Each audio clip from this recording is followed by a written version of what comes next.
Kothamangalam Thankalam Mar Baselios dental കോളേജിൽ ഗവേഷണ ശില്പശാല സംഘടിപ്പിച്ചു.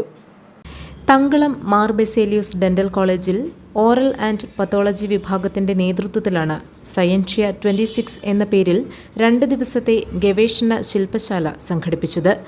ആരോഗ്യ സർവകലാശാല ഡീൻ ഡോക്ടർ KS ഷാജി ഉദ്ഘാടനം നിർവഹിച്ചു.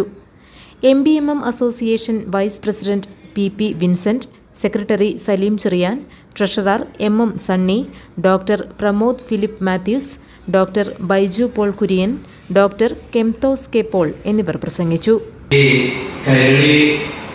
സൊസൈറ്റി എന്ന് പറഞ്ഞാൽ അതിനെ മനസ്സിലാക്കിയെടുത്തോളം ഈ ഭാഗത്തിലെ ഉന്നതരായിട്ടുള്ള ആളുകളുടെ ഒരു സംഘടനയായിട്ട് ഇതിൽ റിസർച്ച് ചെയ്യുന്ന വിദ്യാർത്ഥികൾക്ക് ഏറ്റവും കൂടുതൽ ഒരു ഉന്നത നിലവാരത്തിലേക്ക് എത്തുന്നതിനുള്ള ഒരു ബോധം അല്ലെങ്കിൽ കൂടുതൽ അവയർനെസ് വീണ്ടും കൊടുക്കുക എന്നുള്ളതാണ് അവർ ഉദ്ദേശിക്കുന്നത്.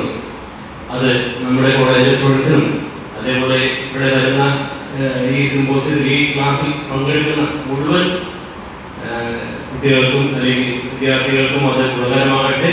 അവരൊരു ഉത്തമ ഡോക്ടേഴ്സായിട്ട് അവരുടെ കൂടുതലായിട്ട് ഉയരത്തിലേക്ക് അവരെത്തട്ടെ എന്ന് ആശംസിച്ചുകൊണ്ട് molecular biology, nano medicine, genotoxicity എന്നിവയെക്കുറിച്ചുള്ള ശില്പശാലയിൽ വിവിധ കോളേജുകളിൽ നിന്നുള്ള 150-ലേറെ വിദ്യാർത്ഥികൾ പങ്കെടുത്തു. Doctor Soma Susan Varghese, doctor Joseph Sebastian, doctor Deepa Jose, doctor Vivek Vinod, Jini Kuriakose എന്നിവർ ശില്പശാലയ്ക്ക് നേതൃത്വം നൽകി. GTV news, Kothamangalam.